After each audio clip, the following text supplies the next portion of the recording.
5ই August পরবর্তী সময়ে যে গুপ্ত সংগঠনের কথা আমরা বললাম, যারা নারীদের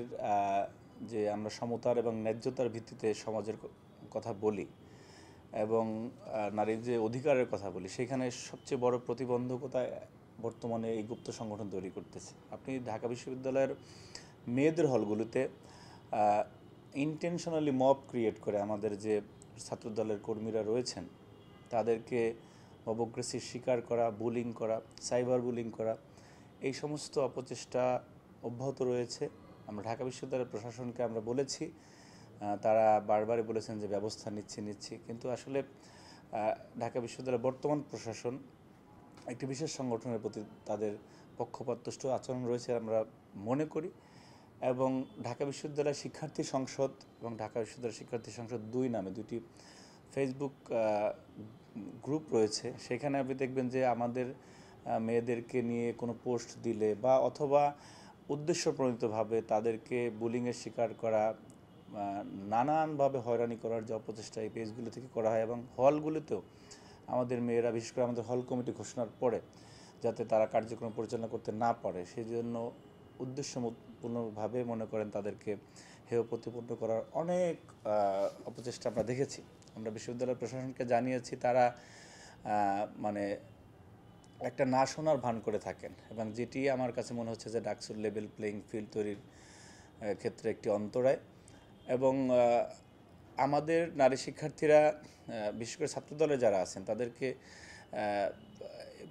শিবিরের একটি অন্য ভগ্নিপতিম সংগঠন রয়েছে, আপনারা জানেন যে ইসলামী ছাত্রী সংস্থা। তারা এই যে ধর্মের নামে অপব্যাখ্যা দিয়ে আমাদের মেয়েদেরকে নানান অপকৌশলে যে বুলিংয়ের শিকার করা এবং তারা তাদের রাজনৈতিক কার্যক্রম পরিচালনা করতে পারবে, তারা ধর্মের অপব্যবহার করে তাদের কার্যক্রম পরিচালনা করতে পারবে, কিন্তু আমাদের মেয়েরা পারবে না। এই যে আপনার দ্বিচারিতা, এইটি আমরা ওই সংগঠনের কাছ থেকে, এই সংগঠনের যারা মুরব্বী সংগঠন তাদের কাছ থেকে বরাবরই দেখে আসছি। কারণ এরা দেখা গেছে যে 5ই আগস্টের পরে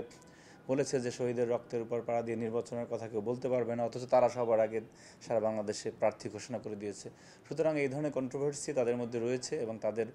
যারা অনুগত, তাদের লেজুর ভিত্তি যারা করে, অথচ ওনারা বলে থাকেন যে ছাত্র শিবির লেজুর ভিত্তি করে না, কিন্তু বাংলাদেশের সবচেয়ে বড় লেজুর ভিত্তির উদাহরণ তাদের মধ্যে রয়েছে।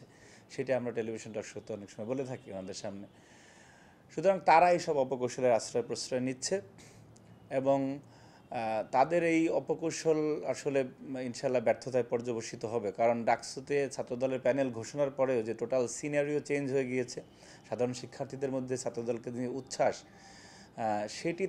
তারা যে আগে ন্যারেটিভ তৈরি করেছে যে ছাত্রদল ডাকসু চায় না, সেই ন্যারেটিভের আমার মনে হয় যে কবর রচিত হয়েছে ছাত্রদলের প্যানেল ঘোষণার পর থেকে। সুতরাং সত্য দিন শেষে সত্য, যারা মিথ্যার আশ্রয়ে এবং ধর্মের অপব্যবহার করে এবং একটি অন্য দেশের আদর্শ চর্চা বাংলাদেশে করে, যারা বাংলাদেশের মাটিকে ধারণ করে না, বাংলাদেশের স্বাধীনতা সার্বভৌমত্ব থেকে যারা এখনও নিজেদেরকে বলে মনে করে না, সেই ধরনের সংগঠন ঢাকা বিশ্ববিদ্যালয়ে কোনোদিনও জয়ী হবে বলে আমরা বিশ্বাস করি না। বাংলাদেশের অন্য ক্যাম্পাসে তারা কতটুকু কী করে আমি জানি না, কিন্তু ঢাকা বিশ্ববিদ্যালয়ের মাটিতে, যেই মাটিতে আপনি দেখবেন যে জগন্নাথ হলে এবং তৎকালীন আল্লামা ইকবাল হল, পরবর্তীতে শহীদ সার্জেন্ট জহুরুল হল, শহীদুল হলে আমাদের অসংখ্য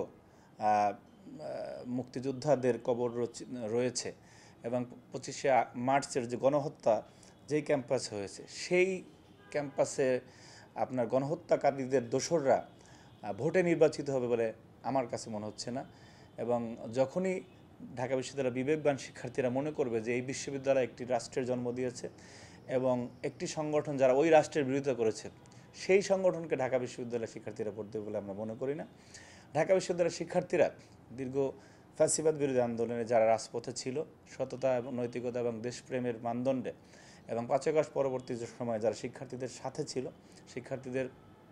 আকাঙ্ক্ষাকে ধারণ করে রাজনীতি করেছে, সেই সংগঠন বাংলাদেশ জাতীয়তাবাদী ছাত্রদলের পক্ষে রায় দিবে বলে আমি মনে করছি।